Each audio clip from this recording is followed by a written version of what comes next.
हमने दुनिया को बताया है कि 75 साल में हम आपसे आगे बढ़े हैं और अपनी आज़ादी को सार्थक बनाया है। किशनगंज में अमित शाह ने ये बात कही है। झूठ की खेती करने में भारतीय जनता पार्टी का, नरेंद्र मोदी जी का, अमित शाह जैसे लोगों का कोई जवाब नहीं है। मैंने आज जो है खबर ये है कि डॉलर जो है वो 81 रुपये को पार कर गया। 81 रुपये से ज़्यादा जो है $1 की कीमत हो गई। दूसरे अर्थव्यवस्था का आकार से क्या मतलब है? ब्रिटेन के लोगों की पर कैपिटा मतलब इनकम क्या है और हिंदुस्तान के लोगों के पर कैपिटा इनकम क्या है?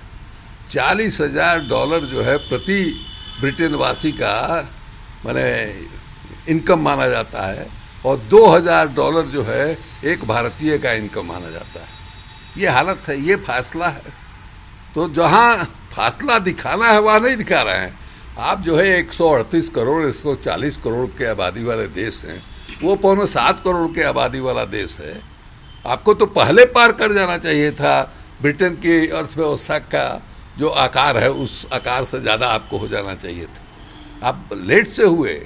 इस देश के अर्थशास्त्री लोग 2019 में ही उम्मीद कर रहे थे कि हिंदुस्तान की अर्थव्यवस्था जो है ब्रिटेन की अर्थव्यवस्था को लांघ जाएगी, लेकिन ये कोई क्राइटेरिया नहीं हुआ कि आप ब्रिटेन के रहने वाले जो लोग हैं उनके रहन सहन, खान पान, पढ़ाई लिखाई, स्वास्थ्य में भी आगे बढ़ गए।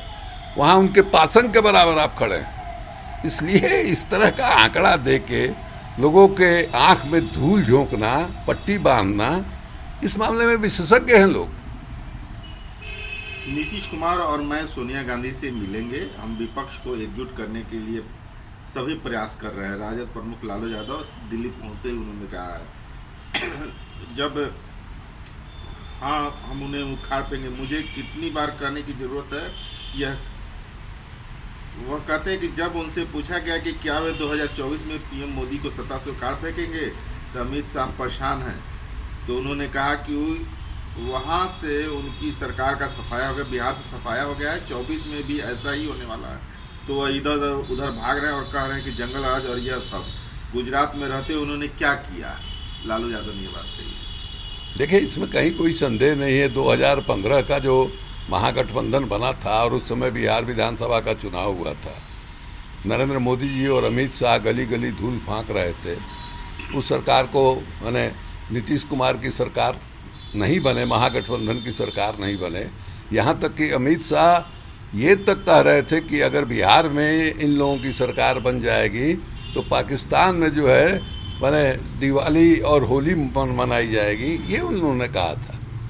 तो उस समय मैंने इनका जो है अभियान जो चला था उसका नतीजा क्या हुआ लोगों ने देखा है, और उम्मीद यही है कि 2024 में वही जो है नतीजा फिर बिहार में दोहराया जाने वाला है इनके खिलाफ। इसलिए लालू जी जो कह रहे हैं ठीक है। इसमें कहीं संदेह है क्या कि गुजरात में गोधरा और उसके बाद जो कुछ हुआ है, भले ही अदालत से या स्पेशल इन्वेस्टिगेशन टीम से बच गए हों, लेकिन इतिहास जो है उनको थोड़े छोड़ने वाला है कि नहीं साहब आप जो है बिल्कुल निर्दोष थे, आप हाथ बैठकर तमाशा देखते रहे, लोगों को कत्लेआम कराया आपने।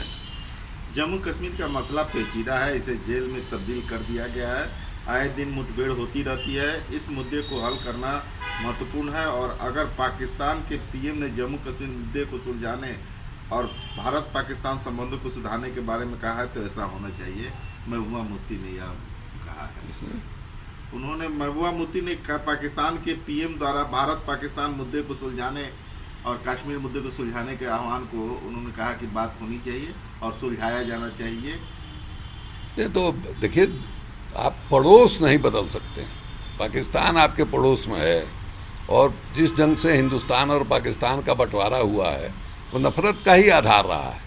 इसलिए बराबर वहाँ से कुछ न कुछ आपको प्रॉब्लम रहेगा। लेकिन एक पड़ोसी के नाते अभी जैसे अभूतपूर्व बाढ़ की स्थिति आई, 1/3 आबादी जो है उससे प्रभावित हो गई, उसमें हमारी ओर से अच्छा गया। प्रधानमंत्री ने ऑफर किया कि हम जो है उसमें सहायता कर सकते हैं। और आज के दिन भी ऐसी स्थिति है कि जो हमारा ज़मीनी रास्ता है उसके जरिए अगर रिश्ता इन लोगों ने नहीं सुधारा तो पाकिस्तान को ज़्यादा परेशानी होगी। हिंदुस्तान को उतनी ज़्यादा परेशानी नहीं होगी जितनी पाकिस्तान को परेशानी होगी। तो लेकिन अब दिक्कत यह है कि जो पाकिस्तान का नेतृत्व है, खास करके आर्मी वाला जो नेतृत्व है, वो अपने आप को सत्ता में टिकाए रखने के लिए एंटी इंडिया जो है वहाँ एक कैंपेन जो है चलाता रहता है, उसी का हिस्सा है। पीएफआई द्वारा विरोध प्रदर्शन के दौरान पुणे में पाकिस्तान जिंदाबाद नारा लगाया गया। इसको लेकर के नीतीश राणा जो बीजेपी के नेता हैं, उन्होंने कहा है कि चुन चुन करके मारेंगे। पागलपन के अलावा क्या है? पाकिस्तान जिंदाबाद का नारा जो है एक प्रोटेस्ट का इजहार है। ऐसा नहीं है कि वो पाकिस्तानी हो गया, लेकिन एक प्रोटेस्ट का इजहार है कि हाँ भाई, अब चिढ़ा रहे हैं आपको, विरोध कर रहे हैं कि नहीं साहब, आप जो कर रहे हैं उसका हम समर्थन नहीं कर रहे हैं, हम उसका विरोध कर रहे हैं। और विरोध के स्वरूप जो है पाकिस्तान जिंदाबाद का नारा लगा दिया। ऐसा नहीं है कि वो पाकिस्तान जाने के लिए तैयार हैं, कह दीजिए तो वो चला जाएगा। इसलिए इस बात को भी समझना चाहिए। बात का आप उसका जवाब क्या दे रहे हैं? चुन चुन करके मारेंगे। इसी का तो प्रोटेस्ट है ये, कि जो आप चुन चुन करके मार रहे हैं। आज क्या हालत हो गई है भाई? भारत सरकार ने एडवाइजरी जारी किया है कि कनाडा जाने वाले लोग सावधान रहें, वहाँ भारतीयों के खिलाफ घृणा का अभियान चल रहा है। अमेरिका में क्या हो रहा है भाई? आज के अखबार में है 1000 गुना जो है ज़्यादा भारतवंशियों के खिलाफ नफरत का ये इजहार होने लगा है। अमेरिका है, इंग्लैंड है, यूरोप के और अन्य मुल्कों में। क्या वजह है? आप यहाँ एक घृणा और नफरत जो ये चला रहे हैं, अभियान चला रहे हैं, उसका खमियाजा जो है भारतवंशियों को जिन जिन देशों में वो हैं वहाँ भोगना पड़ रहा है। ये हालत हो गई है। इसलिए चुन चुन करके मारेंगे। ऐसा लग रहा है कि जैसे मैंने बपौती है राज, जिसको जब मन में आएगा काट देंगे।